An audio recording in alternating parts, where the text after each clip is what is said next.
Welcome to everyone. I hope you are all fit and fine and I am also fine like you. সুপ্রিয় শিক্ষার্থী বন্ধুরা, আজকে আমি তোমাদের জন্য একটি খুবই গুরুত্বপূর্ণ এবং ইন্টারেস্টিং ভিডিও নিয়ে উপস্থিত হয়েছি। আজকের এই গুরুত্বপূর্ণ ভিডিওটিতে আমরা আমাদের ডেইলি লাইফে যে সেন্টেন্সগুলো আমরা বাংলায় তৈরি করে থাকি সেগুলো আমরা আজকে কিভাবে ইংরেজিতে করব এবং এই ইংরেজি সেন্টেন্সগুলো আমরা অন্যদের সাথে এটা ইউজ করে বা ব্যবহার করে আমাদের স্পোকেন ইংলিশটা ফ্লুয়েন্ট করে নেব আজকের ক্লাসটি। সেটি হচ্ছে আজকের ক্লাসটি হচ্ছে মেইন ফোকাস, অর্থাৎ আজকের ক্লাসে আমরা এই যে আমাদের ডেইলি লাইফে আমরা যে সেন্টেন্সগুলো আমরা বাংলায় ব্যবহার করে থাকি, অন্যদের সাথে যেগুলো আমরা বাংলাতে বলে থাকি, সেই সেন্টেন্সগুলো আমরা ইংরেজিতে করে আমাদের স্পোকেন ইংলিশটা ফ্লুয়েন্ট এবং ফ্রুটফুল করে নেব, রাইট? তো আজকে এই গুরুত্বপূর্ণ ক্লাসটি তোমরা একটি পয়েন্টও মিস করো না, প্রথম থেকে শেষ অবধি ধৈর্য সহকারে দেখতে থাকো, রাইট? কেননা আজকের এই ক্লাসে আমি যে সেন্টেন্সগুলো অর্থাৎ বেঙ্গলি থেকে ইংরেজিতে আমি তৈরি করে তোমাদের জন্য লিখে রেখেছি, সেই সেন্টেন্সগুলো তোমরা প্র্যাকটিস করলে প্রতিদিন তোমাদের কমিউনিকেশন লেভেলটি স্কিলফুল হবে এবং হাইলি প্রফিসিয়েন্ট হবে, রাইট? তো সেজন্য আমি অনুরোধ করবো তোমরা আমার ক্লাসটি প্রথম থেকে শেষ অবধি দেখতে থাকো এবং আমার আজকের চ্যানেলে তোমরা যারা নতুন, আমার চ্যানেলটি খুব দ্রুত সাবস্ক্রাইব করে নাও। আমার চ্যানেলটির নাম হচ্ছে এডুকেটিভ টিপস, রাইট? এবং আজকে এই গুরুত্বপূর্ণ ভিডিওটি ইংলিশ সেন্টেন্স মেকিংয়ের উপর। এই গুরুত্বপূর্ণ ভিডিওটি তোমাদের ভালো লেগে থাকলে তোমরা অন্যদের সাথে এটি শেয়ার করে দাও। তো চলো বন্ধুরা, আজকে আমাদের ক্লাসে ফিরে যাই। আজকের ক্লাসে daily use English sentences Bengali to English, অর্থাৎ আমরা আমাদের ডেইলি লাইফে যে ইংলিশ সেন্টেন্সগুলো আমরা ব্যবহার করে থাকি বাংলা থেকে ইংলিশ, অর্থাৎ আমরা যে সেন্টেন্সগুলো বাংলায় ব্যবহার করি সেগুলো আমরা এখন ইংরেজিতে করব এবং এভাবে আমাদের প্র্যাকটিসটা ফ্লুয়েন্ট হবে, রাইট? এবং আমরা এটা অন্যদের সাথে ব্যবহার করে আমাদের কমিউনিকেশনটা স্কিলফুল করবো, right? Spoken English practice, right? তো চলো আমরা শুরু করি। আমি এটা তোমার জন্য করেছি, right? I did it for you. I did it for you. আমি এটা তোমার জন্য করেছি। I did it for you. আমরা এটা বাংলায় অন্যদের সাথে বলি না আমাদের প্রাত্যহিক জীবনে, ডেইলি লাইফে, যে আমি এটা তোমার জন্য করেছি। তো এটার ইংলিশ কি সেন্টেন্স হবে? I did it for you, right? তো এভাবে এই সেন্টেন্সগুলো আমরা ইংরেজিতে শিখে ফেললে আমাদের কমিউনিকেশনটা কী হবে? ইজি হবে এবং ফ্লুয়েন্ট হবে, যার মাধ্যমে আমাদের স্পোকেন ইংলিশটা কী হবে? ফ্রুটফুল হবে, রাইট? সে আমার কাছ থেকে টাকা ধার করেছিল, right? He borrowed money from me. সে আমার কাছ থেকে টাকা ধার করেছিল। He borrowed money from me. আপনি অনেক নিষ্ঠুর। আপনি অনেক নিষ্ঠুর। You are so cruel. You are so cruel. আমরা অন্যদের বলি না রাগ হইলে আপনি অনেক নিষ্ঠুর বা নির্মম, তো সেটার ইংলিশ সেন্টেন্স কী হবে? You are so cruel, right? আমি এই কথা বলিনি। আমরা অনেকে প্রমিস করি, অর্ডার করি যে না আমি এই ধরনের কথা বলিনি, তো সেটার ইংলিশ সেন্টেন্স কী হবে?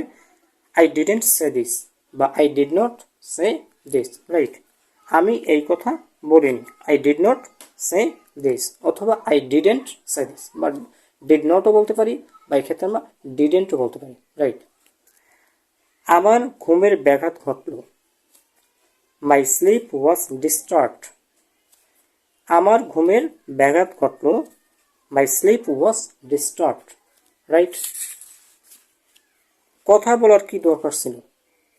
কথা বলার কি দরকার ছিল? এটা হচ্ছে একটা interrogative sentence, right?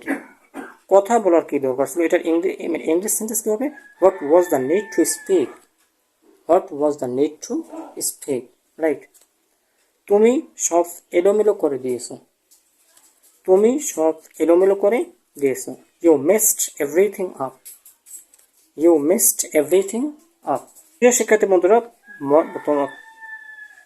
keep your attention and keep watching my video from first to last so that you can learn a lot of English sentences for spoken English.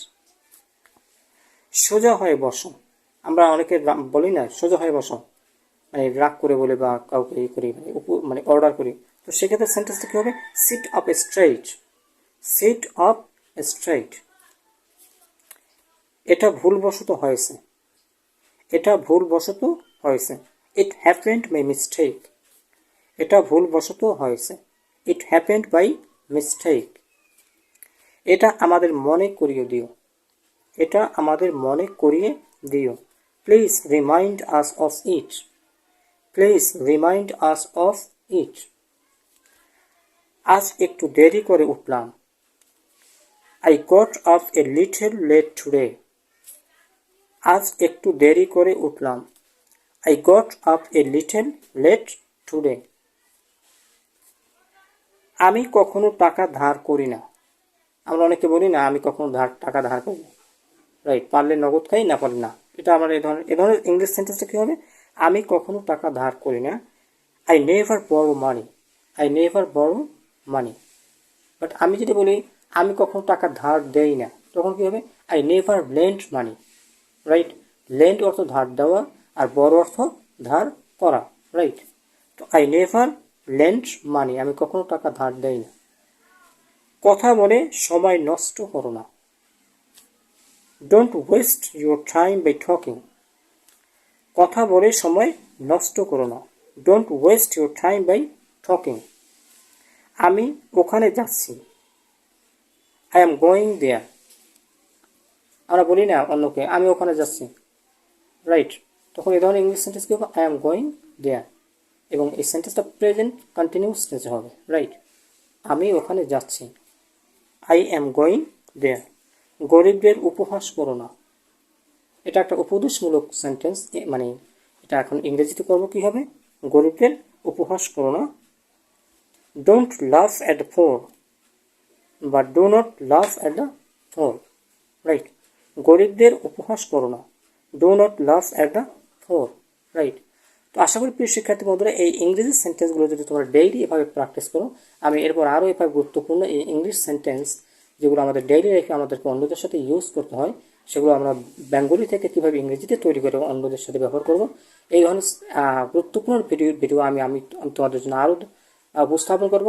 তো তোমরা আমার চ্যানেলটি অতি দ্রুত সাবস্ক্রাইব করে নাও এবং পাশে থাকার বেল আইকনে ক্লিক করো, এবং আজকের গুরুত্বপূর্ণ ভিডিওটি তোমরা দ্রুত অন্যদের সাথে শেয়ার করে দাও, যাতে অন্যরা এটা উপকৃত হয়, রাইট? এভাবে আমি গুরুত্বপূর্ণ এই how to make English sentences from Bengali to English, অর্থাৎ বাংলা থেকে কীভাবে ইংরেজিতে এভাবে আরও সেন্টেন্স তৈরি করা যায় সেটা আমি আরও পরবর্তী ক্লাস তোমাদের আরও ভালো করে শিখিয়ে দেবো। তো সেজন্য আমার চ্যানেলটি অতি দ্রুত সাবস্ক্রাইব করো।